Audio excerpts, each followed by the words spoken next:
Señor, que podamos escuchar tu llamado, Señor.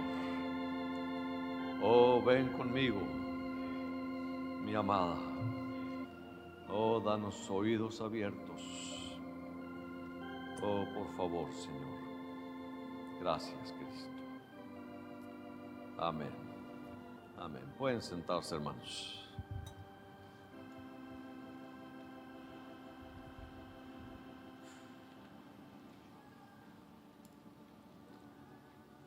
Amén, hermanos. ¿Y cómo vamos? ¿Vamos bien? ¿Están sillas las cómodas? No, ¿están cómodas las sillas? Bueno, eso es bueno. Entonces, en un ratito los ponemos de pie para que descansen. Pero vamos a continuar con Pedro, una vida transformada. Quiero que estudiemos ahora cuáles pudieron haber sido las primeras lecciones que Pedro recibió en la escuela del maestro. Pero quiero que entendamos, hermanos, lo que ya les he dicho, que cada lección o enseñanza que Pedro recibió, debemos nosotros también aprender de cada una de estas lecciones y aplicarlas a nuestra vida. Amén. Amén. Vamos a Marcos ahora, Marcos 1. Marcos capítulo 1.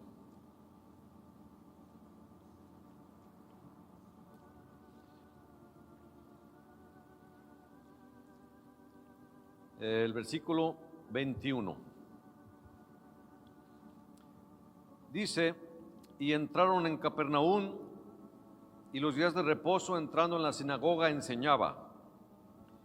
Y se admiraban de su doctrina porque les enseñaba como quien tiene autoridad y no como los escribas. Pero había en la sinagoga de ellos un hombre con espíritu inmundo que dio voces diciendo, ¿qué tienes con nosotros, Jesús Nazareno? ¿Has venido para destruirnos? Sé quién eres, el Santo de Dios. Pero Jesús le reprendió diciendo, cállate y sal de él. Y el espíritu inmundo, sacudiéndole con violencia y clamando a gran voz, salió de él. Y todos se asombraron, de tal manera que discutían entre sí, diciendo, ¿qué es esto? ¿Qué nueva doctrina es esta? Que con autoridad manda aún a los espíritus inmundos y le obedecen. Y muy pronto se difundió su fama por toda la provincia alrededor de Galilea. La primera lección que Pedro aprendió y que nosotros debemos entender es que el asociarse con Jesús los envolvería inevitablemente en una guerra espiritual. ¿Sí? Estamos en una guerra espiritual y necesitamos saberlo. Muchos no se han dado cuenta que estamos en una guerra espiritual. Para muchos el cristianismo es como un día de campo, pero es una guerra, hermanos. Aquí en esta historia que acabamos de leer, Jesús entraba a la sinagoga y enseñaba. Allí en la sinagoga Jesús recibió la invitación para que hablara unas palabras a la congregación. Eso fue al principio de su ministerio, ya después ya no lo invitaban. A ver si no me sucede igual a mí. Pero el marcado contraste entre su discurso y las insípidas declaraciones de los escribas a las cuales estaban acostumbrados, los llenó de asombro. Dice el versículo 22, porque él les enseñaba como quien tiene autoridad. Pero dice aquí que el silencio de la cautivada asamblea de repente se rompió a causa del clamor de una voz. Déjanos. ¿Qué tienes con nosotros, Jesús Nazareno? Sé quién eres. Un hombre con espíritu inmundo gritó de esta manera. Este espíritu inmundo había residido en el cuerpo de este hombre y en la mente de ese hombre, tal vez durante años, sin que él mismo lo sospechara o incluso sus amigos más íntimos sospecharan que ese hombre tenía un espíritu inmundo. Hasta ese momento este hombre pudo haber sido considerado un miembro respetable de la sociedad y nadie sospechaba de la doble naturaleza que tenía, no lo sabemos. Pero la presencia cercana de la santidad divina le arrancó un clamor involuntario, ¿verdad? Pero irresistible. Así que imaginemos el escenario. Nunca antes había sucedido algo así cuando un sacerdote predicaba ahí en la sinagoga. Hubo una perturbación grande entre todos ahí, causada por el gemido de ese hombre, un gemido del abismo, que tuvo que haber sido algo sorprendente para todos. Nunca algo había sucedido, algo así. Era algo nuevo para ellos. Así que Pedro también tuvo que haber comprendido de repente que su maestro tenía que levantarse en contra del reino de los malos espíritus. Comprendió también que esta guerra en la cual él se había enlistado no era contra carne y sangre, sino contra los espíritus malos que dominan las tinieblas del mundo. Entonces vemos el escenario ahí. Nunca antes había sucedido. Todos estaban sorprendidos, asustados, aún los discípulos también. Pero qué alivio fue para Pedro y para los demás discípulos saber que su Señor sabía perfectamente qué hacer. Era capaz de hacer frente ante tal emergencia. Cuando el Señor le ordenó a ese espíritu, ese demonio, que callara y saliera de aquella vida atormentada, el espíritu no tuvo otra cosa más que obedecer.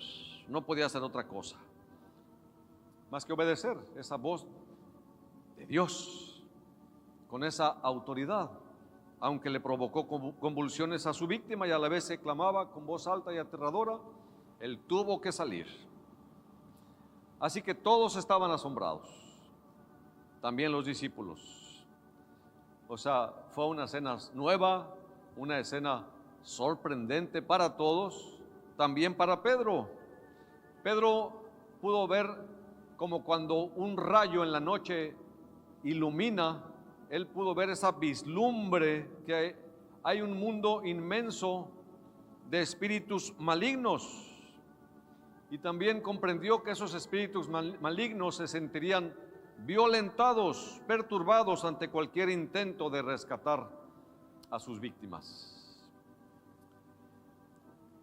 Y también entendió que los espíritus tenían que obedecer, no les quedaba otra. Tenían que obedecer y se sentían obligados a dar testimonio de la santidad de Jesús, cuyo poder, por más que ellos se esforzaran, no podían resistir. Algo nuevo también para Pedro, para sus discípulos, para todos. Pero no todos aprendieron de esta lección, solo sus discípulos. Para Pedro no fue difícil entender el efecto que producía en los espíritus malos la pureza del Señor. Él mismo había clamado, no sé, tal vez unas horas antes, tal vez unos días antes: apártate de mí, Señor, porque soy hombre pecador. Él mismo había sentido,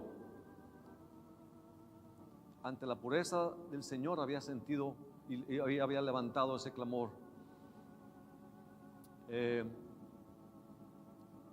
¿Nunca lo has sentido? Si nunca lo has sentido, es porque Dios no te ha revelado tu verdadera naturaleza.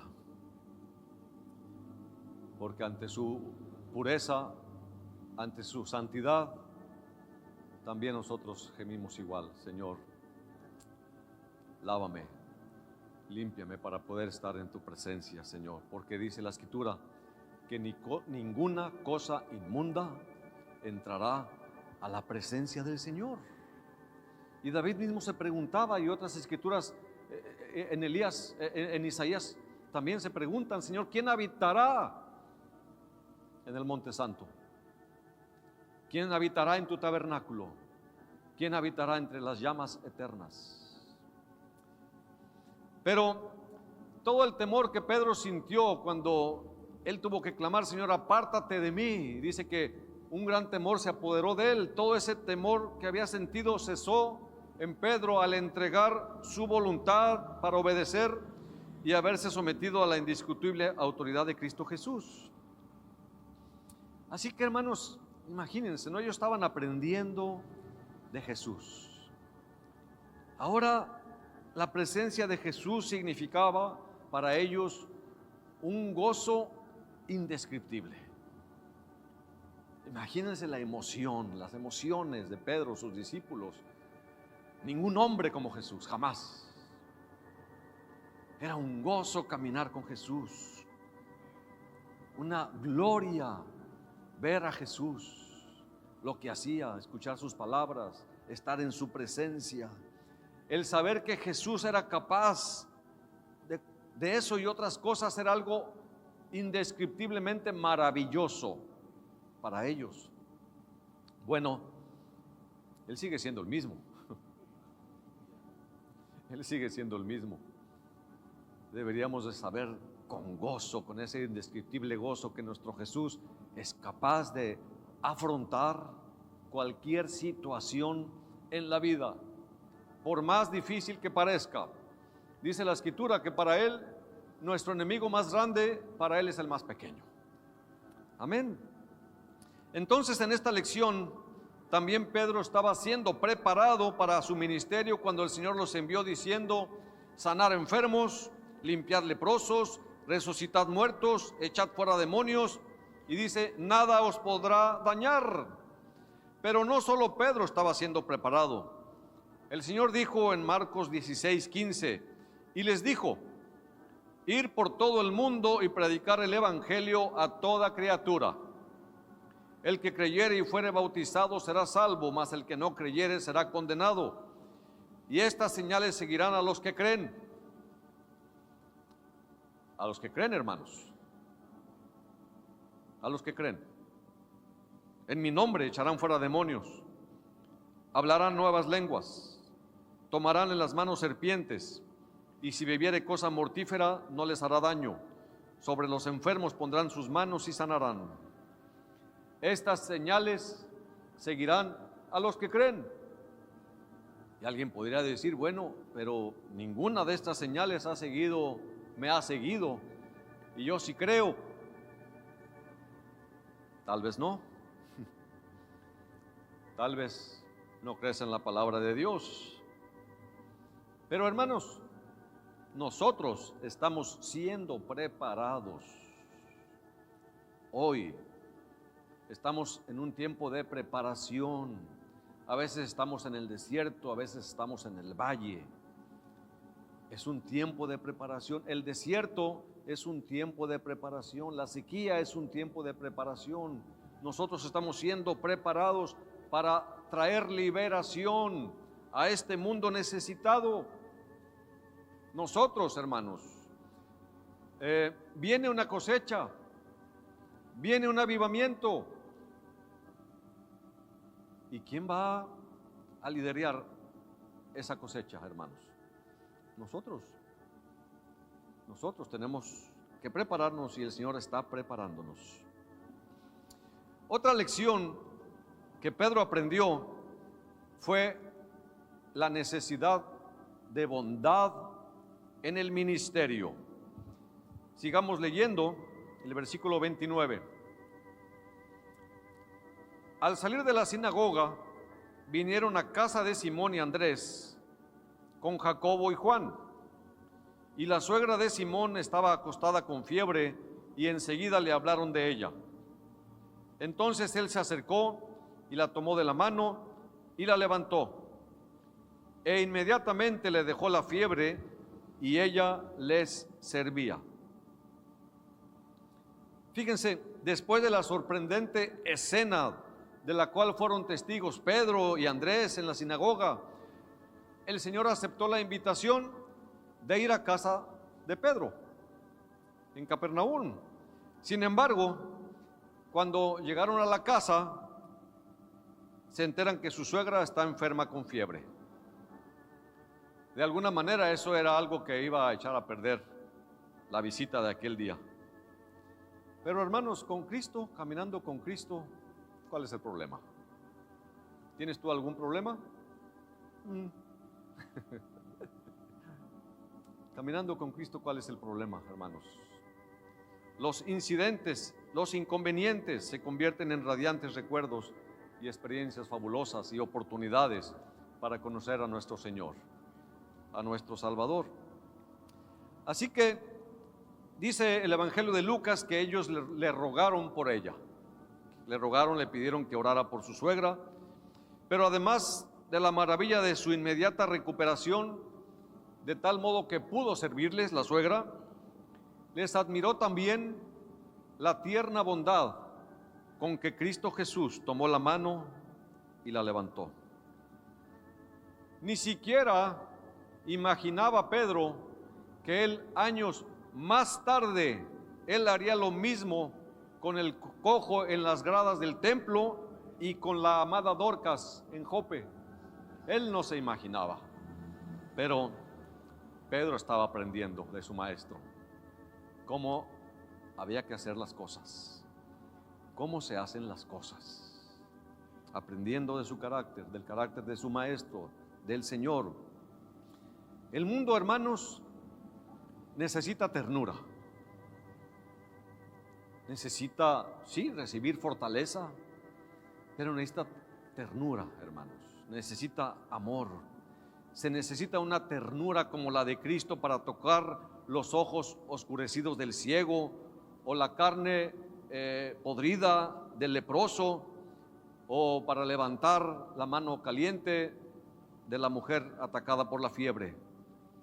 Entonces Pedro aprendió que se puede ser fuerte y a la vez tierno. ¿Sí? También los maridos deben aprender con sus esposas que se puede ser fuerte y a la vez tierno. Es como forrar un ladrillo con terciopelo. ¿Sí? Como forrar un ladrillo con terciopelo. Suave, pero fuerte, ¿no? Sabemos que Pedro, ¿cómo era? Era enérgico, vehemente, rudo, y él carecía del tacto para tratar con las personas, carecía de tacto para tratar con los problemas humanos. Así que el Señor Jesús sabía que tenía que enseñarlo, sabía que era necesario entrenarlo antes de que él pudiera aprender la compasión, la afabilidad, la cortesía. Mismo Pedro lo dice en primera de Pedro 3, diciendo, ya después él aprendió obviamente cuando él escribió esto: vuestro atavío no sea el externo, sino el interno, el del corazón, en el incorruptible ornato de un espíritu afable y apacible, que es de grande estima delante de Dios. Y vosotros, maridos, igualmente vivid con ellas sabiamente, dando honor a la mujer como a vaso más frágil y como a coherederas de la gracia de la vida, para que vuestras oraciones no tengan estorbo. Pedro lo aprendió. ¿De quién? Del maestro. El Señor tenía que enseñar a Pedro cómo debe uno ser en el ministerio. ¿Sí? Entonces Pedro, la primera lección correspondiente a este arte la recibió en su propio hogar. Unos años después, el apóstol Pedro escribe de las cosas que aprendió al caminar con Jesús 3 años y medio, y nos dice segunda de Pedro 1:5: vosotros también, poniendo toda diligencia por esto mismo, añadid a vuestra fe virtud, a la virtud conocimiento, al conocimiento dominio propio, al dominio propio paciencia, a la paciencia piedad. Igualitos que nosotros, ¿verdad? Así somos. A la piedad, afecto fraternal, y al afecto fraternal, amor. Porque si estas cosas están en vosotros y abundan, no os dejarán estar ociosos ni sin fruto en cuanto al conocimiento de nuestro Señor Jesucristo. Pero el que no tiene estas cosas tiene la vista muy corta, es ciego, habiendo olvidado la purificación de sus antiguos pecados. Por lo cual, hermanos, tanto más procurar hacer firme vuestra vocación y elección, porque haciendo estas cosas no caeréis jamás. Nosotros necesitamos dejar de pensar en nosotros mismos y pensar en los necesitados, en los pobres, en los afligidos, en los que no conocen a Dios. Necesitamos la bondad y el amor de Dios derramándose hacia este mundo necesitado. Y dice, si hacemos estas cosas, no caeréis jamás. Si hacemos estas cosas, no caeréis jamás. Si tratamos a nuestro prójimo así, no caeremos jamás. Muchas veces, ¿por qué caemos? Como ya dijimos, por murmurar de otros, por criticar de otros. ¡Ah, qué bárbaro! Yo nunca haría eso que ese hermano hizo. Bueno, ya lo veremos. Tal vez eso no, pero tal vez algo peor sí, ¿no? Pero si actuamos así, con afecto fraternal, con piedad, con amor, con paciencia, con dominio propio, la Escritura dice, no caeréis jamás. Entonces, en su caminata con el Señor, Pedro aprendió una de las lecciones más importantes que Cristo les enseñó, pero que mucha parte de la iglesia ha olvidado. Y lo vemos claramente reflejado cuando Pedro y Juan y Jacobo enviaron a Pablo y a Bernabé a predicar a los gentiles, encargándoles una sola cosa. Sí, cuando Pedro y Jacobo y Juan, los principales en Jerusalén, impusieron manos sobre Pablo y Bernabé para enviarlos a su ministerio, dice el apóstol Pablo, nos enviaron y nos encargaron solamente una cosa. ¿Cuál? Gálatas 2:10 dice, solamente nos pidieron que nos acordásemos de los pobres, lo cual olvidé al solo salir de la puerta. ¿Eso dice? Solamente nos pidieron, fíjense, solamente, no solo una cosa, nos pidieron que nos acordásemos de los pobres, lo cual también procuré con diligencia hacer.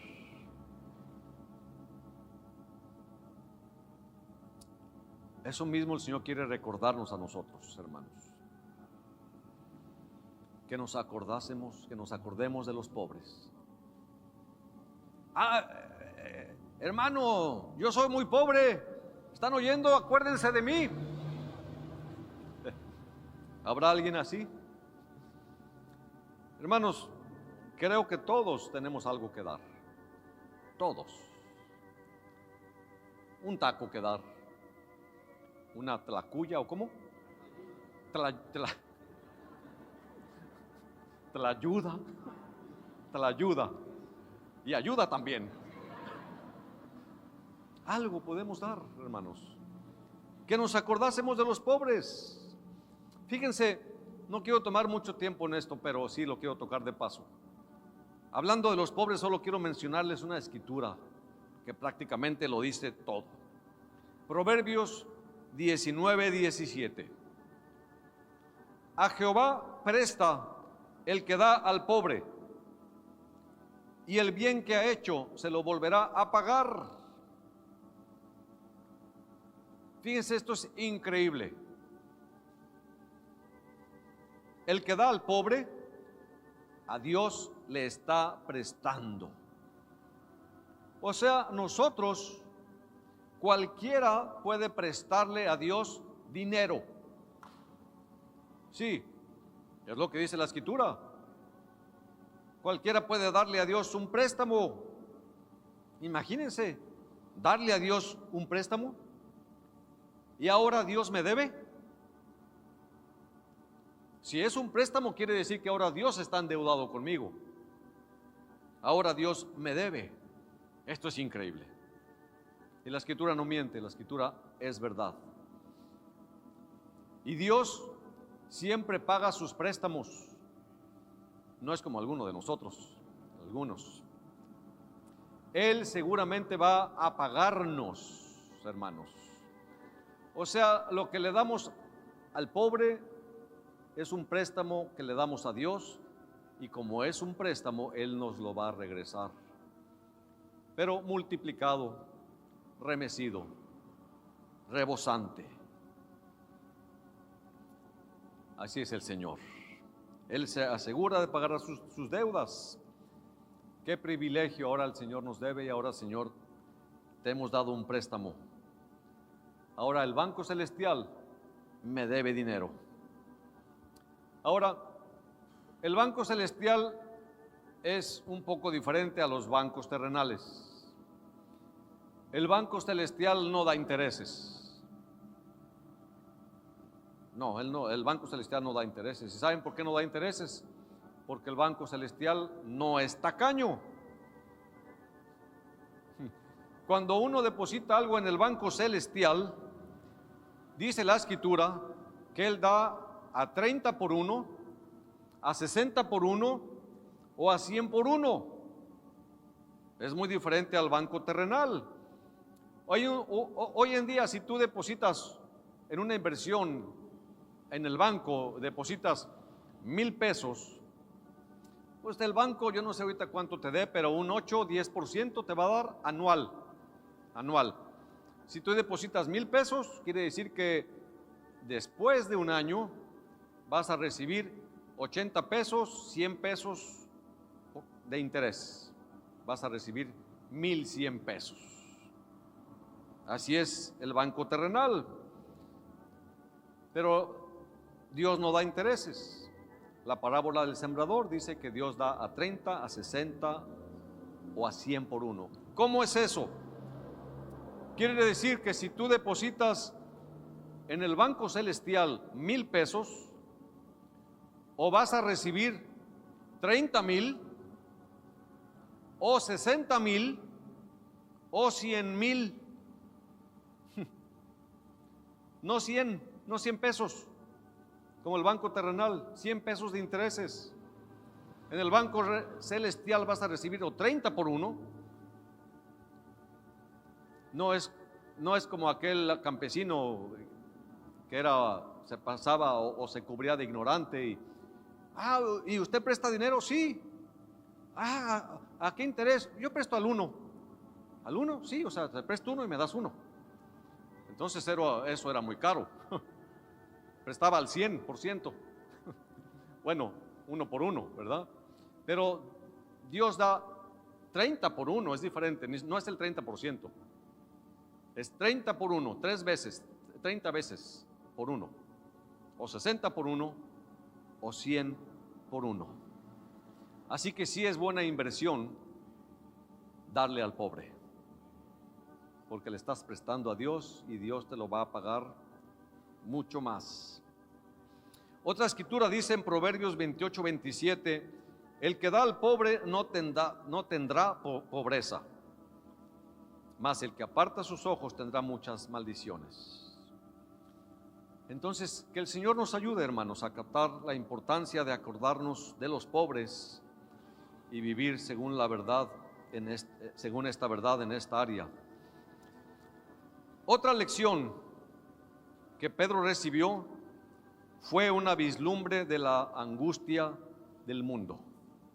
Sigamos leyendo, allí estamos en Marcos 1, versículo 32. Cuando llegó la noche, luego que el sol se puso, le trajeron todos los que tenían enfermedades y a los endemoniados, y toda la ciudad se agolpó a la puerta. Y sanó a muchos que estaban enfermos de diversas enfermedades, y echó fuera muchos demonios, y no dejaba hablar a los demonios porque le conocían. Entonces, fíjense, estando ahí en casa de Pedro, poco después de haber sanado a su suegra, dice que cuando llegó la noche, todos los que estaban enfermos y endemoniados, juntamente con sus dolientes familiares, se reunieron al caer el sol en la casa de Pedro, en esa humilde callejuela donde vivía Pedro, y trajeron sus enfermos, sus necesitados. Pedro no imaginaba eso, como muchas veces ni nos damos cuenta. Él no imaginaba que una masa tan inmensa de desdicha, dolor y enfermedad existiera en su vecindad. Él no lo sabía, él se sorprendió. ¿Cómo?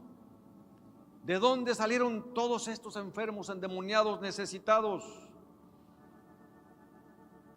Pero aquel doloroso espectáculo lo preparó para enfrentarse luego, él también, a la insondable angustia del mundo. El Señor conocía y conoce la angustia del mundo, y era el constante incentivo del Señor extender la salvación y liberación al mundo.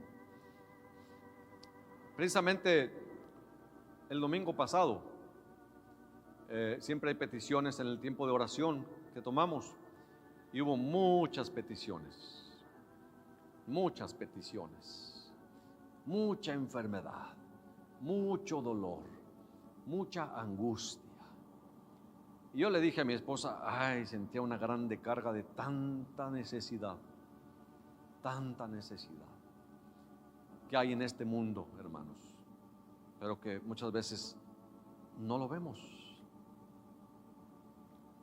Pero fíjense, hermanos, solo un conocimiento de esta verdad, o sea, de ver tanta necesidad, enfermedad, angustia, dolor, solo un conocimiento de esta verdad podría sostener a Pedro y a los discípulos en todas las pruebas y desilusiones futuras.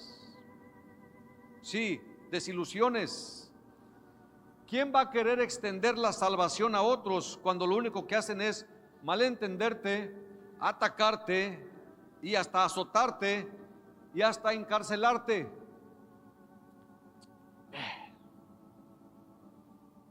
Malagradecidos.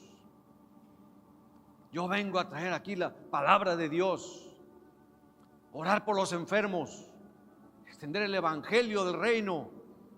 Pudiera pensar Pedro o cualquiera de ellos. Y así me pagan. Hay que aprender a hacer favores, dice la Escritura, y aprender a dar sin esperar nada a cambio. Nada a cambio. Entonces, ellos, los discípulos, Pedro, necesitaba un conocimiento de esta miseria y a la vez necesitaba un tierno amor por los perdidos, que también fue otra lección que Pedro y los discípulos recibieron. Pero hermanos, detrás de las puertas, de las ventanas, de las casas por donde pasamos todos los días, no sabemos qué hay adentro. Pasamos por afuera, vemos la ventana, la luz adentro, a veces se puede ver para adentro, a veces no, hay cortinas. Pasamos por afuera, no sabemos qué está pasando ahí. Pero en muchos hogares, en la mayoría, hermanos, gravita pesadamente el dolor y la angustia, la desesperación y la enfermedad. Jesús lo sabe y por eso quiere prepararnos. Por eso murió en la cruz, para salvar al mundo. Y en la cruz también hay sanidad, liberación. Pero Dios quiere usarnos, Él quiere prepararnos. Pero Jesús lo sabe, hay mucha angustia, enfermedad y necesidad. Pero ¿tú lo sabes? Jesús es movido a la compasión frente a la necesidad humana, ya sea con un leproso, con alguien solo o con una multitud. Yo creo, hermanos, que el diablo nos está ganando la batalla porque estamos dormidos en nuestros laureles. Como dije, Pedro aprendió que al asociarse con Jesús estaba entrando a una guerra, pero muchos no lo saben todavía. Muchos no lo saben. El diablo nos está ganando la batalla porque muchos están dormidos en sus laureles. Pensamos así: mientras yo esté bien, todo está bien.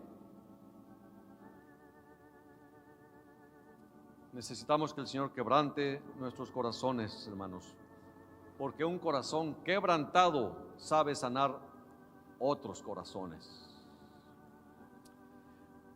El apóstol Pablo, el más grande ganador de almas de todos los tiempos, dio testimonio de que sufría dolores de parto por las almas que se habían convertido en su ministerio y estaba dispuesto a ser anatema por amor de sus hermanos. Si nuestras almas, nuestros corazones se quebrantan por los demás, la respuesta de Dios no demorará. Oh Señor, danos tus lágrimas, compártenos tu dolor mientras contemplamos la desdicha que hay en las ciudades. Compártenos tu dolor, Señor. Pero igualmente nosotros, hermanos, para poder tener una carga por los perdidos, necesitamos entender su angustia. Muchas veces yo me he preguntado, ¿cómo es posible? ¿Cómo pueden ellos vivir sin Cristo? ¿Cómo la gente puede vivir sin Cristo? Bueno, como les decía ayer, yo me convertí a la edad de 20 años. Pero ahora que lo conozco, que lo he encontrado, me hago la pregunta: ¿y cómo la gente puede vivir sin Cristo, hermanos? ¿Qué haríamos nosotros sin Cristo? Los problemas, las angustias son diarias, continuas, pero sentirlo a nuestro lado, hermanos, eso cambia radicalmente la situación, ¿no lo creen? Tenerlo a nuestro lado, sentirlo a nuestro lado, saber que el Señor dice: no os dejaré nunca hasta el fin del mundo. Yo estaré con vosotros todos los días hasta el fin del mundo. Eso cambia la situación radicalmente. Pero ¿qué de los que no lo tienen? Viven en ese dolor, en esa angustia, sin fe, sin esperanza, sin Dios, sin Cristo. Es una lección también que nosotros, como Pedro, tenemos que aprender. No quiere decir que si estamos bien, todo está bien. Y todos a nuestro alrededor están bien. La cuarta lección que Pedro recibió estuvo relacionada con la fuente de poder. Sigamos leyendo. El versículo 35. Levantándose muy de mañana, siendo aún muy oscuro, salió y se fue a un lugar desierto. Está hablando de Jesús. Y allí oraba. Y le buscó Simón y los que con él estaban, y hallándole le dijeron: todos te buscan. Él les dijo: vamos a los lugares vecinos para que predique también allí, porque para esto he venido. Y predicaba en las sinagogas de ellos en toda Galilea, y echaba fuera a los demonios. Entonces fíjense, muy de mañana la familia buscó a su huésped, pero el aposento donde estaba Jesús estaba vacío. Jesús se había levantado antes del amanecer y se había ido a un lugar solitario y allí oraba. Sabemos que Jesús podía echar fuera demonios, sanar enfermos, pero él tenía que recargarse del poder divino en la presencia del Padre. Su naturaleza humana necesitaba ser recargada de ese poder.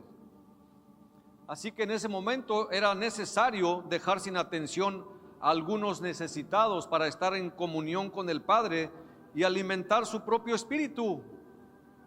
Él necesitaba recargarse de ese poder, buscar la presencia del Padre y recibir del Padre el aceite, la unción, la gracia. ¿Y nosotros?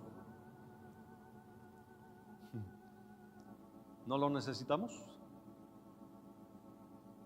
¿Cuánto más, no? ¿Cuánto más necesitamos ir a la fuente? Si Cristo lo hacía y Él es nuestro ejemplo, nosotros también debemos hacerlo.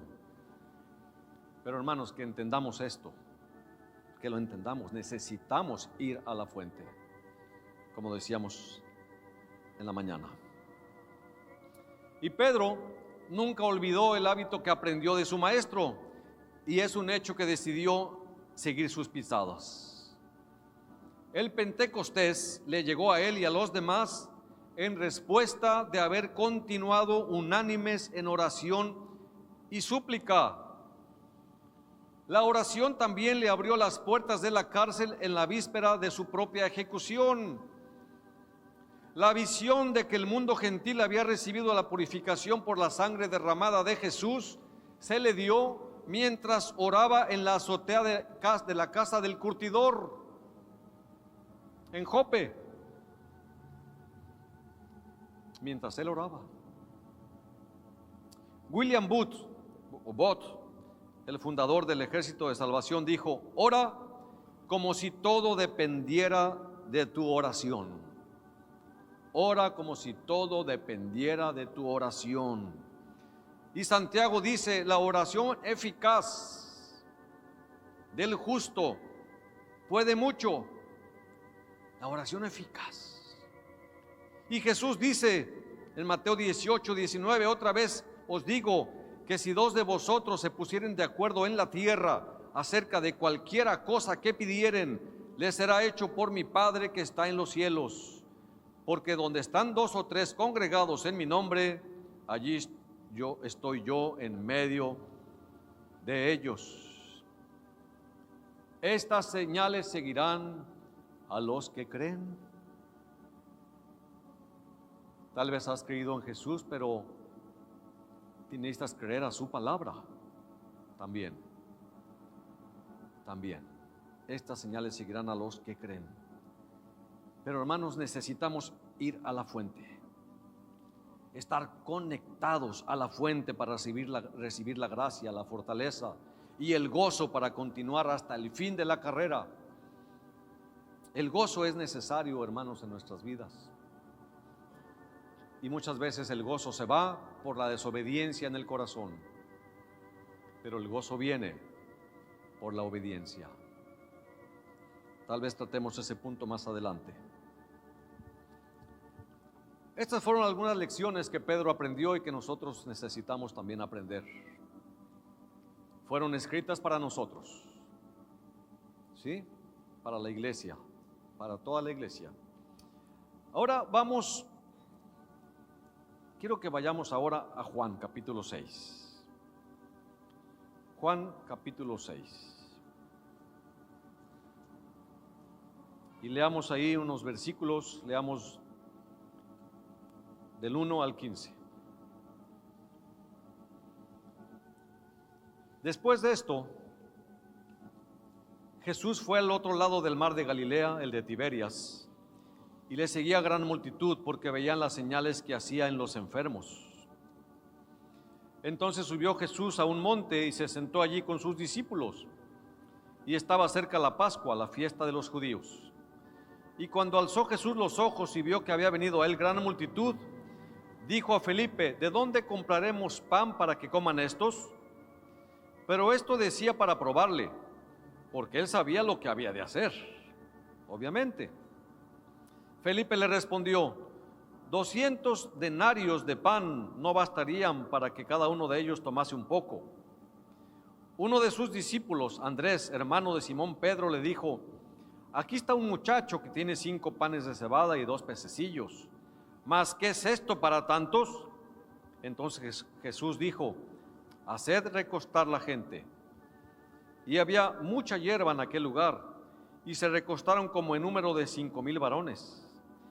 Y tomó Jesús aquellos panes, y habiendo dado gracias, los repartió entre los discípulos, y los discípulos entre los que estaban recostados. Asimismo de los peces, cuanto querían. Y cuando se hubieron saciado, dijo a sus discípulos: recoged los pedazos que sobraron para que no se pierda nada. Recogieron pues y llenaron 12 cestas de pedazos, que de los 5 panes de cebada sobraron a los que habían comido. Aquellos hombres entonces, viendo la señal que Jesús había hecho, dijeron: este verdaderamente es el profeta que había de venir al mundo. Pero entendiendo Jesús que iban a venir para apoderarse de él y hacerle rey, volvió a retirarse al monte él solo.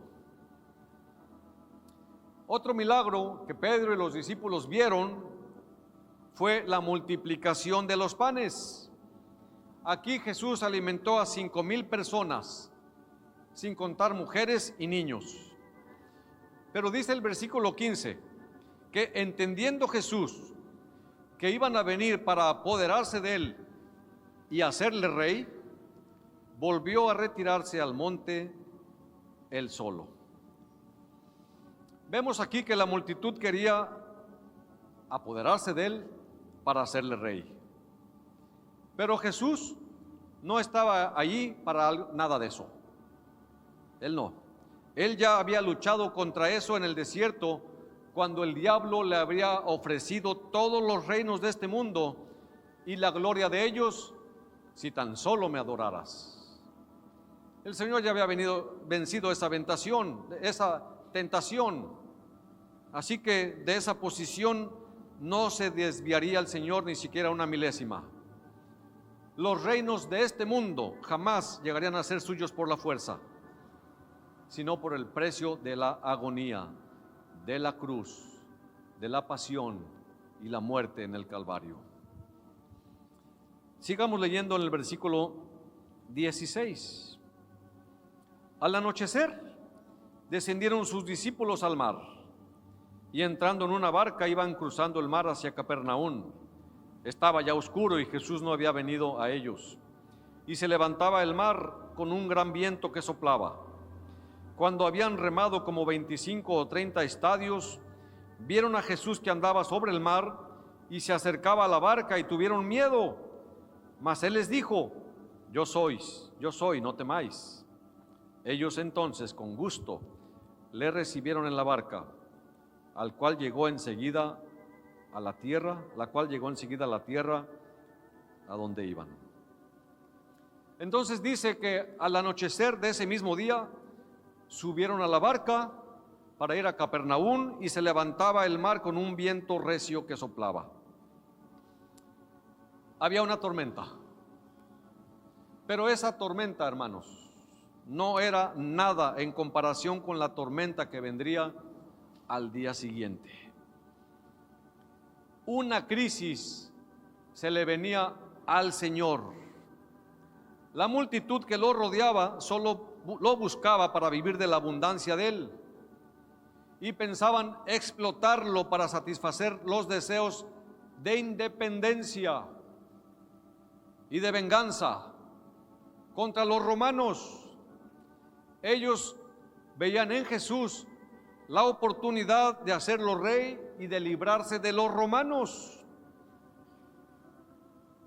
Jesús tenía que desengañarlos, hermanos. Jesús no había venido para eso, para ser rey de una pequeña ciudad o un país. No, Jesús no vino para eso. Así que él tenía que desengañarlos. Pero hermanos, ¿a qué precio? ¿A qué precio? Jesús perdió toda su popularidad.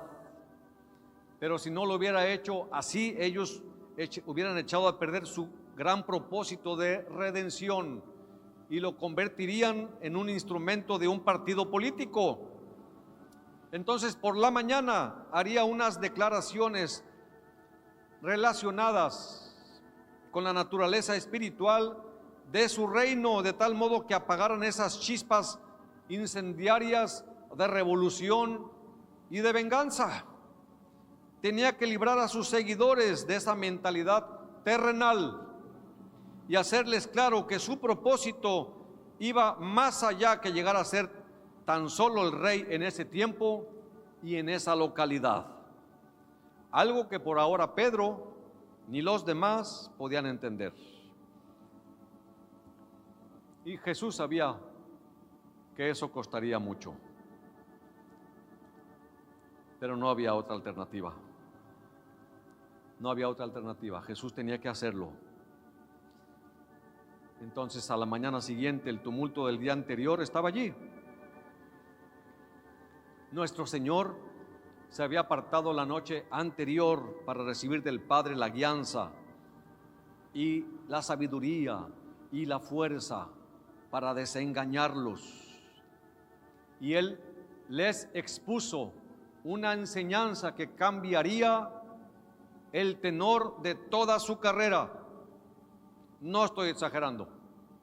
Jesús tenía que desengañarlos y darles esta enseñanza que cambiaría de ahí en adelante el tenor de toda su carrera. En este relato de Juan podemos notar el efecto que produjo en el nutrido auditorio que lo escuchaba. Veamos a qué me refiero. Versículo 51. Bueno, podemos leer todo el contexto, pero ya lo sabemos. Dice que Jesús les dijo: yo soy el pan vivo que descendió del cielo. Si alguno comiere de este pan, vivirá para siempre. Y el pan que yo daré es mi carne, la cual yo daré por la vida del mundo. Entonces los judíos contendían entre sí diciendo: ¿cómo puede éste darnos a comer su carne? Jesús les dijo: de cierto os digo, si no coméis la carne del Hijo del Hombre y bebéis su sangre, no tenéis vida en vosotros. El que come mi carne y bebe mi sangre tiene vida eterna, y yo le resucitaré en el día postrero. Porque mi carne es verdadera comida, y mi sangre es verdadera bebida. El que come mi carne y bebe mi sangre, en mí permanece y yo en él. Como me envió el Padre viviente, y yo vivo por el Padre, asimismo el que me come, él también vivirá por mí. Este es el pan que descendió del cielo, no como vuestros padres comieron el maná y murieron. El que come de este pan vivirá eternamente. Estas cosas dijo Jesús, dijo en la sinagoga enseñando en Capernaum. Al oírlas, muchos de sus discípulos dijeron: dura es esta palabra, ¿quién la puede oír? Sabiendo Jesús en sí mismo que sus discípulos murmuraban de esto, les dijo: ¿esto os ofende? Pues que si vieres al Hijo del Hombre subir a donde estaba primero, el Espíritu es el que da vida, la carne para nada aprovecha. Las palabras que yo os he hablado son espirituales, ¿verdad? Son espíritu y son vida. Pero hay algunos de vosotros que no creen, porque Jesús sabía desde el principio quiénes eran los que no creían y quién le había de entregar. Y dijo: por eso os he dicho que ninguno puede venir a mí si no le fuere dado del Padre.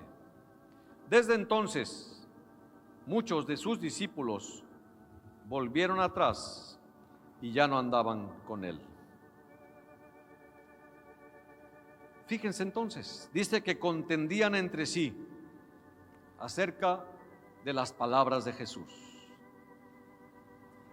Muchos, incluso entre sus discípulos, confesaron en alta voz que lo que él decía era duro y difícil de entender. Y en el versículo 66 vemos que muchos de aquellos que le habían ofrecido su lealtad renunciaron y calladamente se retiraron y ya no andaban con él. Podemos verlo. Perdió su popularidad. Se empezaron a ir de uno en uno, de dos en dos, y luego en grupos, de modo que la multitud que lo seguía se redujo drásticamente. Todos se fueron, con excepción del grupo de estupefactos apóstoles. Los apóstoles estaban diciendo: Señor, ¿qué hiciste? Mira lo que hiciste. Todos se van.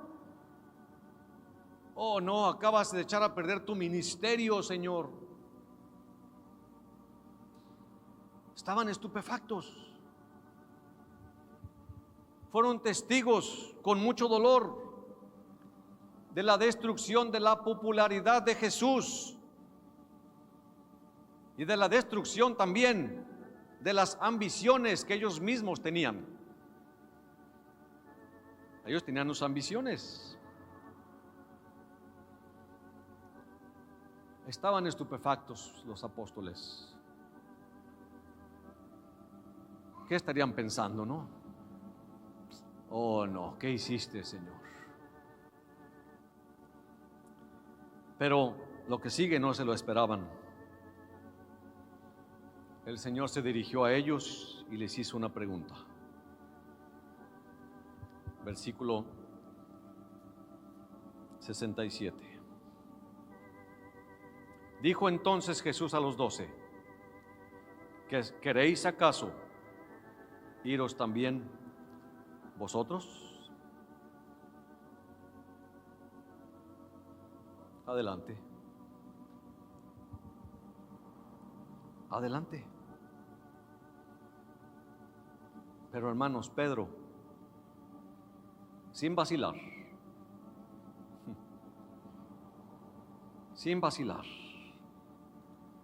dio su respuesta. ¿Qué respuesta? Señor, ¿a quién iremos?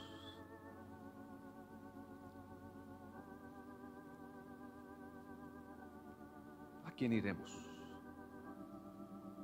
Tú tienes palabras de vida eterna y nosotros hemos creído y conocido que tú eres el Cristo, el Hijo del Dios viviente. ¿Qué respuesta, hermanos? Podemos ver claramente que Pedro a estas alturas ya sabía claramente que Jesús era el Mesías, que Jesús era el Salvador del mundo. Señor, no hay otro fuera de ti en el que podamos ser salvos. ¿A quién iremos? Tal pregunta, hermanos, nos abruma como abrumó a Pedro. ¿A quién iremos? Pedro sabía perfectamente que el hombre tenía que acudir a alguien. Pero ¿a quién otro podría ir él? Ya a estas alturas Pedro sabía que el hombre necesita a Cristo Jesús, al Salvador. Y él dijo: ¿a quién iremos? Hermanos, ¿a quién iremos? ¿A quién iremos nosotros en este tiempo de saturación, de cansancio, de lucha ante lo mundano? Solo Cristo salva, solo Cristo libera. ¿A quién iremos en los tiempos de incertidumbre, hermanos? En los tiempos de dolor, de angustia, de temor. ¿A quién? No hay nadie. ¿A quién iremos en los dolores de la enfermedad? ¿A quién iremos en la hora de la muerte, en el día de rendir cuentas? ¿A quién iremos cuando el pecado, la carnalidad, nuestras debilidades, el cansancio la enfermedad, los problemas nos agobien, ¿a quién iremos?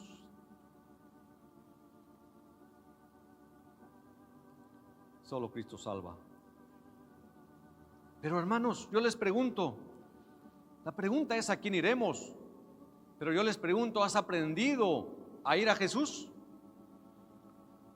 en tus necesidades? El autor de la vida, nuestro Rey y Salvador, está al pendiente de nosotros. ¿Lo crees?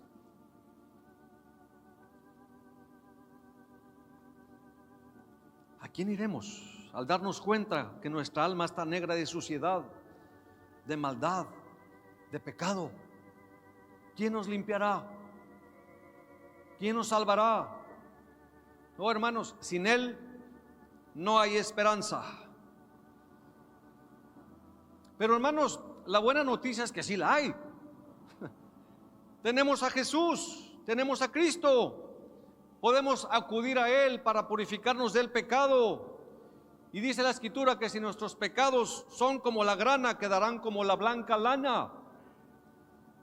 Podemos acudir a Él. Él es el único que puede limpiar nuestros corazones y conciencias sobre las cuales el pecado ha puesto su marca contaminadora. No hay otro. No hay otra alternativa. No hay nadie más. No tenemos otra alternativa fuera de Cristo. Solo en Él encontramos vida y vida eterna. Pedro ya lo sabía a estas alturas. Solo tú tienes palabras de vida eterna, Señor. Entonces, ¿a quién iremos? ¿Iremos a las grandes religiones del mundo? ¿A las grandes religiones de Oriente que están muy de moda? ¿Tienen Confucio, Buda, Mahoma, el Papa alguna medicina para el alma?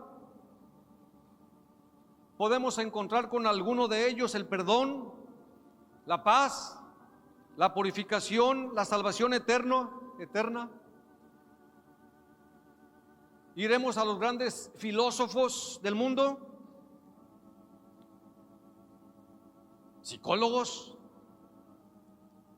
Ellos se burlarán de nuestros temores. Para ellos la vida eterna es como fantasmas en una mente desordenada. Yo recuerdo la primera vez que escuché la palabra tsunami fue en el tsunami que fue en Indonesia, 1995, por ahí, 96, por ahí fue, ¿no? Yo no conocía la palabra tsunami antes de eso, jamás. Y de repente un día por la mañana estábamos en casa de mi suegra de vacaciones y ella aprendió las noticias y fue y nos dijo, hubo un tsunami en Indonesia. ¿Qué es eso? ¿Con qué se come? Y ya, algunos no habían nacido. Pero al ver eso, ¿qué es eso? Dios mío. ¿Todos entendemos lo que es un tsunami? El mar entró y se tragó ahí. Miles de muertos, miles. Pero yo no conocía la palabra tsunami. También hubo un tiempo en que nadie conocía la palabra ateo. Ateo, no eteo. Eteo es una tribu, ¿no? Ateo, de veras, hubo un tiempo en que nadie en el mundo conocía, o casi nadie conocía la palabra ateo. En un barco, hace algunos siglos, no muchos, tal vez 2, de repente, en un barco, ya ven que antes las distancias eran, vamos a Europa y eran 3 meses, ¿no? De repente hubo un alboroto en la cubierta, hermano, esto es real. Hubo un alboroto porque alguien empezó a gritar, ¡un ateo! ¡Un ateo! Y la gente empezó ¿qué es eso? Ellos pensaban, un monstruo marino, un pescado, vamos a ver qué es eso, qué es un ateo. Y van a la cubierta y llegan, un ateo, un hombre que no cree en Dios. ¿Cómo es posible? Antes de eso no conocían la palabra ateo, pero hoy en día es lo que enseñan los filósofos. ¿Iremos a ellos? ¿A quién iremos? Solo Cristo salva. Tú lo tienes, hermano, a Cristo, pero afuera, los de afuera no lo tienen. Señor, ten misericordia. Ten misericordia, Señor. Pon esa carga en nosotros, como la pusiste en Pedro. Pedro fue un apóstol enviado a los gentiles, a los judíos. Pablo fue a los gentiles. Fue enviado con esa carga. Solo Cristo salva. Solo en Cristo encontramos la paz, el verdadero significado de vivir. Encontramos en Cristo el perdón y la vida eterna por su sangre derramada, por su vida expiada. Trata de acudir a cualquiera, a cualquier otro. Trata de tocar a todas las puertas que tú creas que son correctas para saciar tu necesidad. Y cada una se abrirá hacia el desencanto. No hay satisfacción, solo la hay en Cristo Jesús. ¿Tienes tú una mejor solución que acudir a Jesús? No, no hay. Jesús, ¿dónde moras? Es lo que buscaban estos dos discípulos, su presencia. ¿Dónde moras? Venid y ved. Y es lo que el Señor también nos invita, venir y ver. Cristo Jesús, hermanos, tiene una imperecedera supremacía. Tiene un grado supremo, una superioridad jerárquica. Aunque es absolutamente santo, trata el asunto del pecado de manera satisfactoria, como ningún otro lo puede hacer. El pecado, hermanos, es una realidad terrible para el ser humano. Es una realidad terrible para el alma. Pero hoy incluso la iglesia ha tratado de pasarlo por alto, de esconderlo, de reprimirlo, y ya no le llaman pecado. Hemos sugerido paliativos como iglesia. Pero hermanos, sabemos que solo Jesús quita el pecado por medio de su sangre y de su sacrificio, y su justicia proveyó la respuesta completamente para nosotros, para la pregunta: ¿puede Dios perdonarme? Estas señales seguirán a los que creen. Pedro creyó en Jesús y en su palabra. Y después, la sombra de Pedro sanaba enfermos. Su sombra. Nosotros sabemos, hermanos, nosotros que hemos encontrado a Jesús, sabemos que en Jesús encontramos más que un amigo. Encontramos al Salvador, al Redentor, al Libertador, el dador de la vida, el dador del perdón, nuestro Maestro, nuestro pronto auxilio. Nos brinda paz donde solo hay desesperanza. Nos guarda, nos cuida, nos enseña, nos guía, nos da de su amor en un mundo lleno de odio. Nos consuela en medio de la aflicción, nos fortalece cuando flaqueamos. Por eso dice: el que tenga a Cristo, diga: el débil fuerte soy. Diga: el débil fuerte soy. Si tienes a Cristo y te sientes débil, diga: fuerte soy. También dice la Escritura: si Dios con nosotros, ¿quién contra nosotros? Entonces, ¿a quién iremos? Bienaventurados, hermanos, somos, porque hemos encontrado al Mesías. ¿A quién más podemos acudir? ¿Hay otro Salvador? No lo hay, hermanos. No lo hay. Nosotros lo hemos encontrado, lo tenemos. Solo en Cristo tenemos salvación. Fíjense, poco tiempo después de esto, Pedro lo dijo ante una multitud en Hechos 4:12: y en ningún otro hay salvación, porque no hay otro nombre bajo el cielo dado a los hombres en que podamos ser salvos. Pedro hace énfasis diciendo: no hay salvación en ningún otro, en cualquier área de la vida. Como naciones, como iglesia, como individuos, no hay salvación en ningún otro. ¿Quieren ponerse de pie unos minutitos? Como nación, si una nación se niega a edificar de acuerdo con las grandes verdades que Jesús enseñó y por las cuales murió, caerá como han caído todos los grandes imperios del mundo: Asiria, Babilonia, Persia, Grecia y Roma.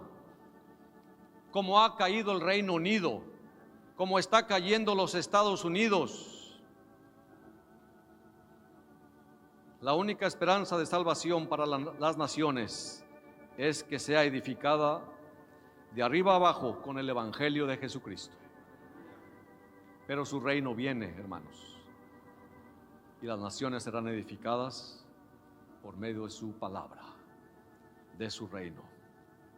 En ningún otro hay salvación.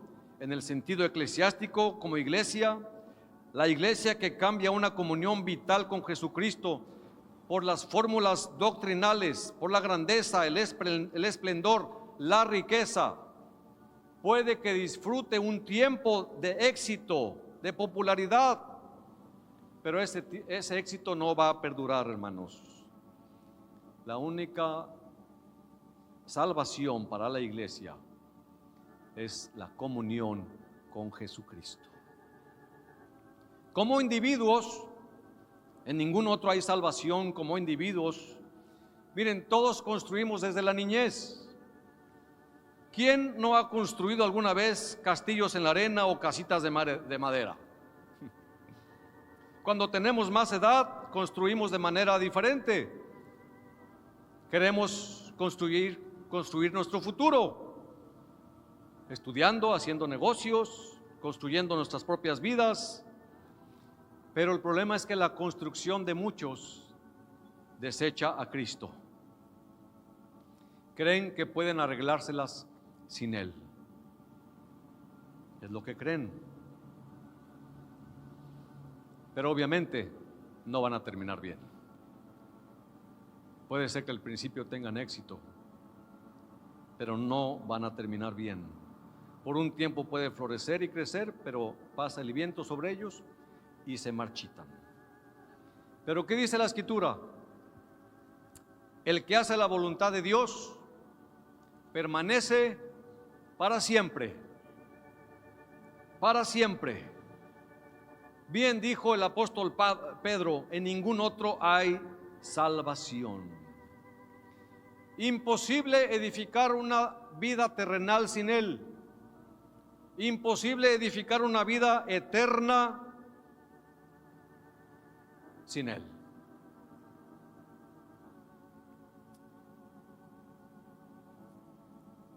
¿A quién iremos?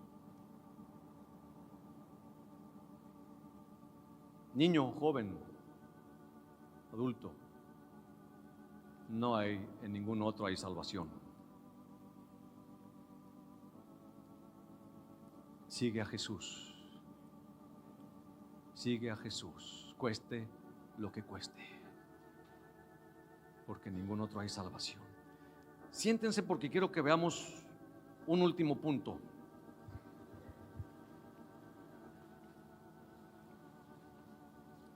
Quiero que vayamos a Mateo 16.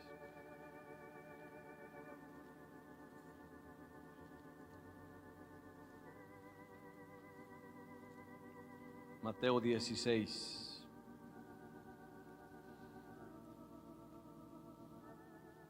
Leamos el versículo 13, del 13 al 20.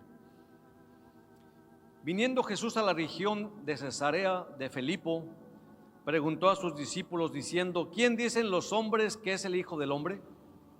Ellos dijeron: unos Juan el Bautista, otros Elías y otros Jeremías o alguno de los profetas. Él les dijo: ¿y vosotros quién decís que soy yo? Respondiendo Simón Pedro dijo: tú eres el Cristo, el Hijo del Dios viviente. Entonces le respondió Jesús: bienaventurado eres, Simón, hijo de Jonás, porque no te lo reveló carne ni sangre, sino mi Padre que está en los cielos. Y yo también te digo que tú eres Pedro, y sobre esta roca edificaré mi iglesia, y las puertas del Hades no prevalecerán contra ella. Y a ti te daré las llaves del reino de los cielos, y todo lo que atares en la tierra será atado en los cielos, y todo lo que desatares en la tierra será desatado en los cielos. Entonces mandó a sus discípulos que a nadie dijesen que él era Jesús el Cristo. Hasta este punto, aproximadamente durante 2 años y medio, Jesús había caminado, había vivido entre sus apóstoles. Ya solo quedaban algunos meses de educación antes de que Jesús fuera quitado de en medio de ellos.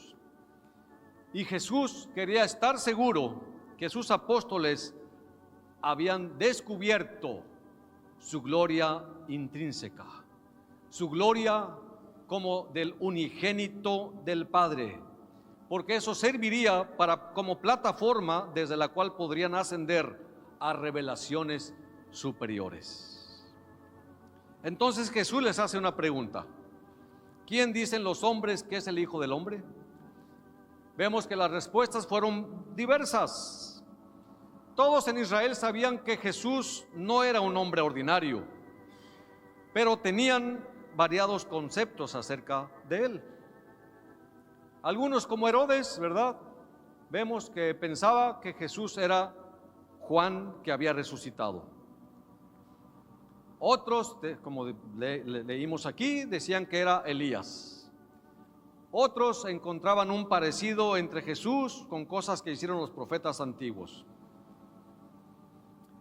Pero esta pregunta que le hizo el Señor a sus discípulos tenía el propósito de conducir a otra pregunta que era sumamente importante.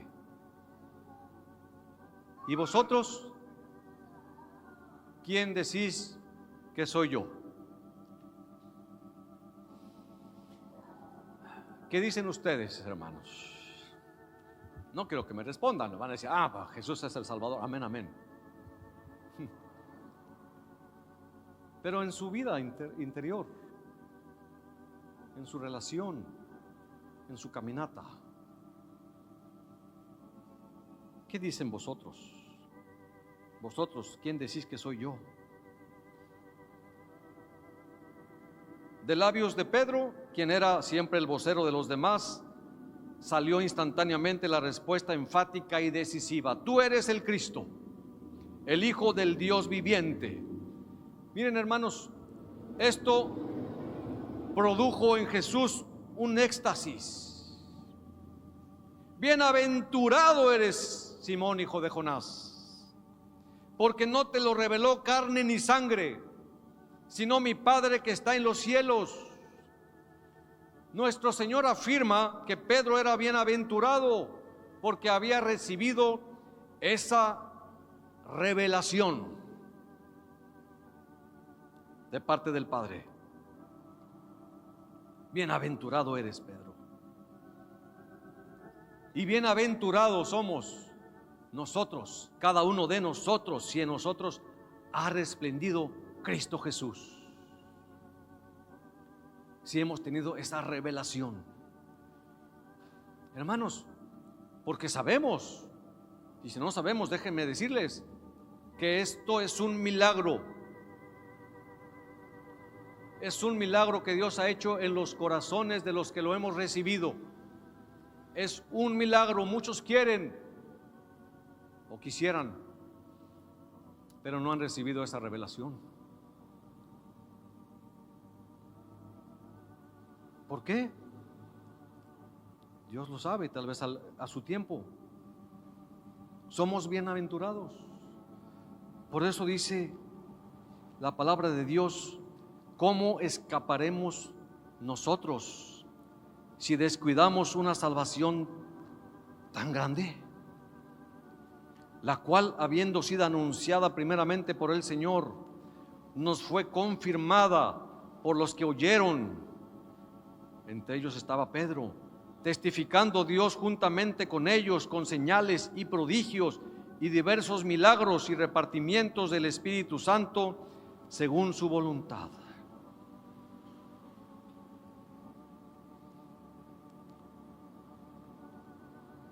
Bienaventurado eres, Simón. Y Jesús le sigue diciendo en el versículo 18: y yo también te digo que tú eres Pedro, y sobre esta roca edificaré mi iglesia. Esta es la primera vez que el Señor Jesús habló acerca de la iglesia, y lo hace usando el adjetivo posesivo mi iglesia. Sobre esta roca edificaré mi iglesia. Cristo amó a la iglesia desde la eternidad, la redimió por su sangre y por medio de su espíritu y de su palabra la está purificando, como dice la Escritura, y algún día se la presentará a sí mismo como una iglesia gloriosa, sin mancha, ni arruga, ni cosa semejante. Y sigue diciendo: y las puertas del Hades no prevalecerán contra ella. Debemos entender algo, hermanos. Como ya dije hace unos minutos, la iglesia de Cristo es objeto especial de odio de los espíritus caídos del tenebroso mundo de las tinieblas. Y el Señor alude a ellas cuando dice: las puertas del Hades. Miren, largo y tenebroso puede ser el conflicto, pero no hay duda del resultado. No prevalecerán contra ella. Las puertas del Hades no prevalecerán contra ella. Satanás se ha levantado y se levanta en contra de la iglesia y quiere hacer desaparecer a la iglesia de este mundo. Nunca lo va a lograr. Algunos morirán, pero la iglesia estará aquí cuando nuestro Jesús regrese. Aquí estará la iglesia. Las puertas del Hades, de los demonios, del infierno, de las tinieblas, no prevalecerán contra la iglesia. Y en los oídos de un mundo asombrado resonará la voz de una gran multitud que anunciará que la iglesia ha salido victoriosa y que han llegado las bodas del Cordero y que la esposa se ha preparado. Amén. Pronto escucharemos eso. Entonces el Señor dijo: tú eres Pedro, y sobre esta roca edificaré mi iglesia. Miren, hermanos, aquí la fraseología que usó el Señor no deja duda en cuanto a lo que quiso decir el Señor. Aquí aparecen en griego dos palabras diferentes, dos palabras interesantes. Petros. Tú eres Petros, que era el nombre nuevo de Simón, que significa en griego piedra, al igual que en arameo Cefas. Pero esto es piedra o trocito de roca sacado de la roca madre. Petros es una piedra o trocito de roca sacado de la roca madre. Tú eres eso, Pedro. Tú eres Petros, una roca sacada de la roca madre. Y Petra, la misma roca básica. Nuestro Señor hace una distinción cuidadosa para que no nos confundamos. Si Él hubiera tenido el propósito de colocar a Pedro como el fundamento de la iglesia, Él se hubiera expresado del siguiente modo: tú eres Pedro, y sobre ti edificaré mi iglesia. Pero el Señor no se expresó así. El Señor tuvo cuidado de seleccionar bien las palabras y dijo: tú eres Petros, tú eres Pedro, una piedra, un fragmento de roca. Pero yo no puedo edificar sobre ti para establecer el fundamento de mi iglesia.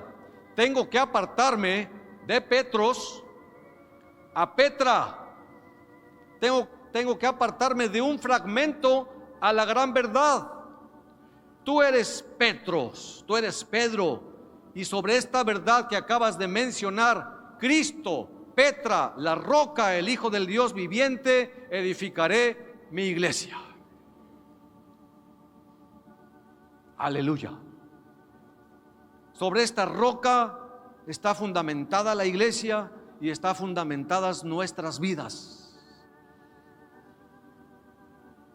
¿Qué roca? ¿Hay otra roca? Por eso el Señor dice: las puertas del Hades se levantarán, pero no prevalecerán contra la iglesia, porque está fundamentada no sobre Pedro, hermanos,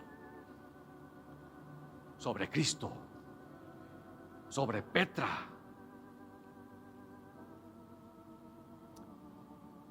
Sobre esta verdad, sobre Petra, sobre el Hijo del Dios viviente, edificaré mi iglesia. Esta es la verdad contra el cual las olas del demonio y del odio humano no podrán dañar. Ninguna piedra cederá, ni siquiera se estremecerá. ¿Entendemos? No es sobre Pedro, es sobre Cristo, la piedra de esquina. Y sigamos leyendo versículo 19. Y luego dice: y a ti te daré las llaves del reino de los cielos. Y todo lo que atares en la tierra será atado en los cielos. Y todo lo que desatares en la tierra será desatado en los cielos. También hay mucha confusión en este versículo, como en el versículo anterior. Por eso han salido tantos chistes de que Pedro es el portero del cielo. Porque pues como Pedro tiene las llaves del cielo, entonces él es el portero, ¿verdad? Estaba Pedro en el cielo y de repente alguien tocó la puerta. Entonces Pedro deja lo que estaba haciendo y se dirige a la puerta y abre, y no había nadie. Cierra y vuelve a sus labores. Y de repente otra vez, Pedro va otra vez, abre la puerta, no hay nadie, y se regresa a sus labores, y así 2, 3 veces más, hasta que dijo: me voy a quedar aquí en la puerta. En cuanto toquen, la voy a abrir. ¿Qué te pasa? ¿Por qué tocas la puerta y te vas? Es que me están resucitando.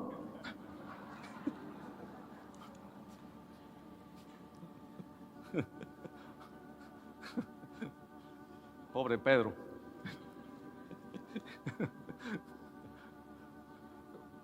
Por eso dicen que Pedro es el portero, porque dicen que a él le entregó las llaves de los cielos. Pero entonces el Señor dijo: a ti y a ti te daré las llaves del reino de los cielos. Y todo lo que atares en la tierra será atado en los cielos, y todo lo que desatares en la tierra será desatado en los cielos. Es importante notar de este versículo, el versículo 18: y yo también te digo que tú eres Pedro, y sobre esta roca edificaré mi iglesia, y las puertas del Hades no prevalecerán contra ella. Si Jesús le dijo a Pedro, y a ti te daré las llaves del reino de los cielos, entonces, o sea, si Jesús le dijo a ti, Pedro, te daré las llaves del reino de los cielos, entonces hay una incongruencia con esta otra escritura, 2 capítulos más adelante. Mateo 18. Es importante notar que toda la enseñanza que el Señor está dando en este capítulo 18 va dirigida a los discípulos, no al pueblo. Siempre es importante, hermanos, ver eso en el contexto de una enseñanza. ¿A quién van dirigidas las palabras? Mateo 18, versículo 15, dice: por tanto, si tu hermano peca contra ti, ve y repréndele estando tú y él solos. Si te oyere, has ganado a tu hermano. Mas si no te oyere, toma aún contigo 1 o 2, para que en boca de 2 o 3 testigos conste toda palabra. Si no lo oyere a ellos, dilo a la iglesia, y si no oyere a la iglesia, tenlo por gentil y publicano. De cierto os digo que todo lo que atéis en la tierra será atado en el cielo, y todo lo que desatéis en la tierra será desatado en el cielo. El versículo 18 que acabamos de leer dice lo mismo que este versículo 19 de Mateo 16. Pero en Mateo 16 pareciera que se lo dice a Pedro, y aquí en Mateo 18 se lo dice a los discípulos. Entonces, fíjense cómo el Señor usó las mismas palabras que dirigió a Pedro, como cuando se dirigió a los discípulos aquí en Mateo 16 y Mateo 18. Usó las mismas palabras, tanto como para dirigirse a Pedro como para dirigirse a los discípulos. Y también usó las mismas palabras cuando, después de haber resucitado, los discípulos estaban reunidos. Les habló diciendo en Juan capítulo 20, versículo 19. ¿Sí? Después de resucitar, los discípulos estaban reunidos y el Señor les habla estas palabras. Bueno, dice: cuando llegó la noche de aquel mismo día, el primero de la semana, estando las puertas cerradas en el lugar donde los discípulos estaban reunidos por miedo de los judíos, vino Jesús y puesto en medio les dijo: paz a vosotros. Y cuando les hubo dicho esto, les mostró las manos y el costado, y los discípulos se regocijaron viendo al Señor. Entonces Jesús les dijo otra vez: paz a vosotros. Como me envió el Padre, así también yo os envío. Y habiendo dicho esto, sopló y les dijo: recibid el Espíritu Santo. A quienes remitieres los pecados les son remitidos, y a quienes se los retuvieres les son retenidos. Bueno, según la luz que nos ofrecen estas referencias, podemos extender el significado de esta entrega de las llaves para incluir a todos los que viven y actúan en el poder del Espíritu Santo. ¿Amén? ¿O no? ¿Está claro? No, más o menos. ¿Solo a Pedro? De allá salieron los chistes de que es el portero porque él tiene las llaves. ¿Sí? Según todas estas referencias, podemos extender el significado de esta entrega de llaves a todos los que viven y actúan en el poder del Espíritu Santo. Si nosotros hemos recibido el don del Consolador, también podemos usar el poder de las llaves que abrirán puertas cerradas y soltarán a los prisioneros de sus celdas. Este es el secreto de la búsqueda bienaventurada. Ir por todo el mundo abriendo las puertas de las cárceles, levantando cargas pesadas, dando luz, gozo y paz a los oprimidos, proclamando el año agradable del Señor. Las puertas cerradas se abrirán para que salgan las aguas tenebrosas de la desesperación.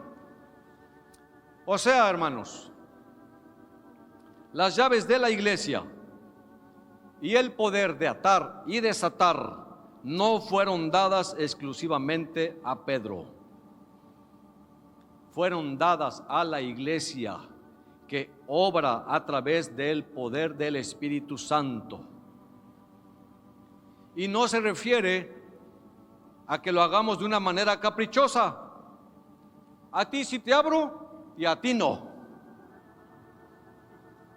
A ti sí te desato y a ti no. No es así.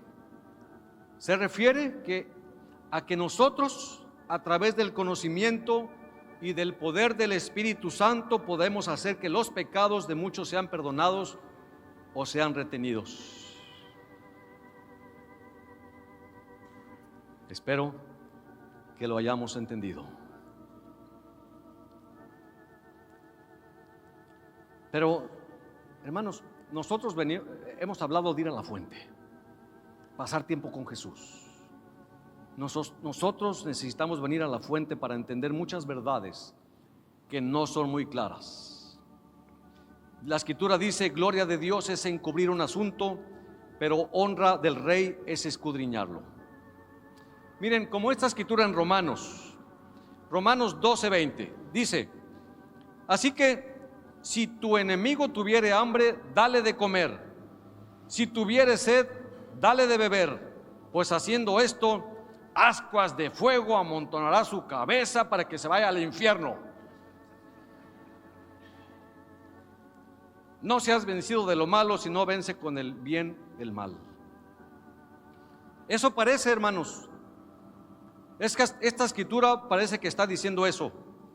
Si tú le das a tu enemigo de comer, de beber, estás haciendo que ascuas de fuego se amontonen sobre su cabeza y se va a ir al infierno. Eso parece. ¿Qué significa ascuas de fuego amontonará sobre su cabeza? Bueno, un ascua es como un carbón encendido. También da la idea de avivar el fuego sobre su cabeza. Entonces, parece que al darle de comer y de beber, estamos contribuyendo a que esa persona se vaya al infierno. En otras palabras, lo estamos mandando al infierno. ¿Eso es amor? ¿No dice el Señor: amad a vuestros enemigos? Entonces, ¿cómo es de que yo le voy a dar a mi enemigo agua y comida y lo voy a tratar bien, y con esto yo voy a hacer que se vaya al infierno, y él ni en cuenta? Eso no es amar a nuestros enemigos. Yo creo que la idea es otra, hermanos. Si tú das de comer a tu enemigo y le das de beber, harás que la cabeza le arda de vergüenza, y es muy probable que él venga al arrepentimiento y por tanto a la reconciliación y a la salvación. Amén. Entonces, esto puede entenderse que al pagarle bien por mal, el enemigo sea motivado por su conciencia al arrepentimiento.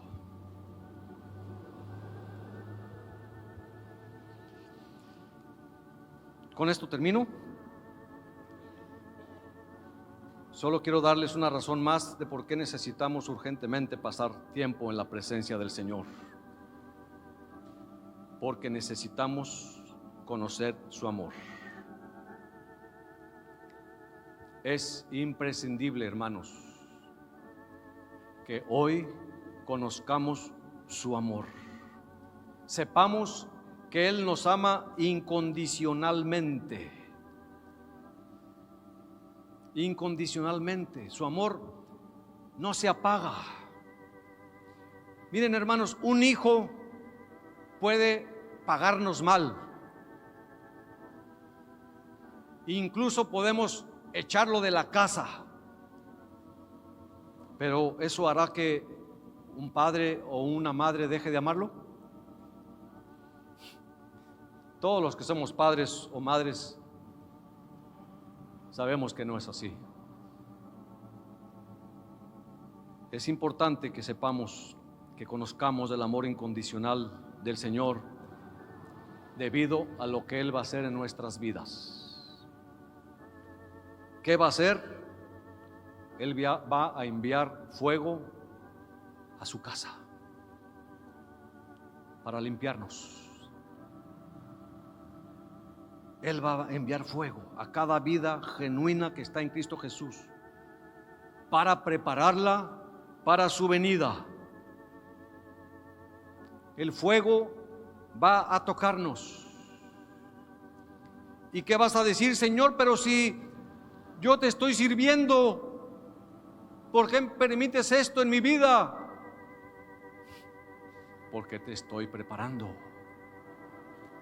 Te estoy preparando. Dios, Jesús, permitió que Pedro lo negara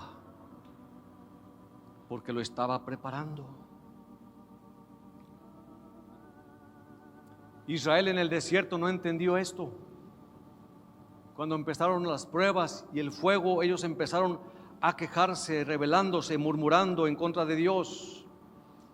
Y si tú no estás seguro 100% del amor de Dios, no vas a aguantar el fuego sin dudar de Dios y sin quejarte. Es importante saberlo, hermanos, que Jesús nos ama. Hay un hombre en una parábola en Mateo que dijo: Señor, te conozco que eres un hombre duro y que cosechas donde no sembraste. Por eso es que agarré el talento y lo escondí, lo enterré. ¿Te conozco que eres un hombre duro? Ese hombre no conocía a Dios. Bueno, ese hombre que se fue lejos y que les dio los talentos es Dios.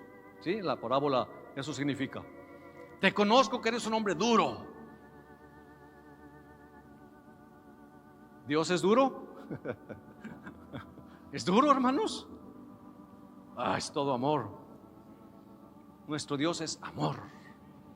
Su principal característica es amor. Y Él permite cosas en nuestra vida no para que se te quite. No, para prepararnos. Entonces, ¿cuál era el problema de ese hombre, de ese siervo malo y negligente? El problema era que no conocía su amor. Tú debes conocer su amor y estar seguro 100% debido a lo que viene, hermanos. Él va a preparar a su iglesia para su venida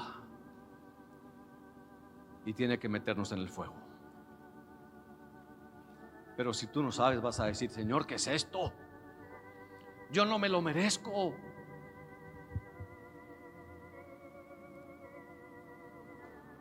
Por eso es otra razón más que debemos acercarnos a la fuente y recibir de Él ese conocimiento de su amor.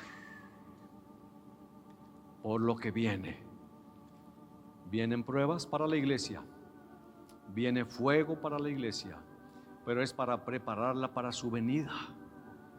Yo quiero estar preparado. A ver, puedes decir: Señor, prepárame. Si dices eso, estás diciendo: trae fuego a mi vida, Señor, no importa, pero prepárame. ¿Puedes decirlo? Señor, prepárame. Con tu gracia soportaré la preparación. No duden, hermanos. No duden en el amor del Señor. Y ese fuego no es para destruirnos y mandarnos al infierno. Es para lavarnos, limpiarnos, purificarnos, para estar listo y poder recibirlo. Porque la esposa debe ser gloriosa, santa, limpia, sin mancha y sin arruga. Y si vamos a ser parte de esa iglesia, Él tiene que purificarnos. ¿Saben qué? No hay de otra. No hay de otra, no le saquen. Qué bendición que el Señor nos tome en cuenta, hermanos. No dudemos de su amor. Vamos a terminar aquí, hermanos, y tomar el descanso. Hermano Pablo.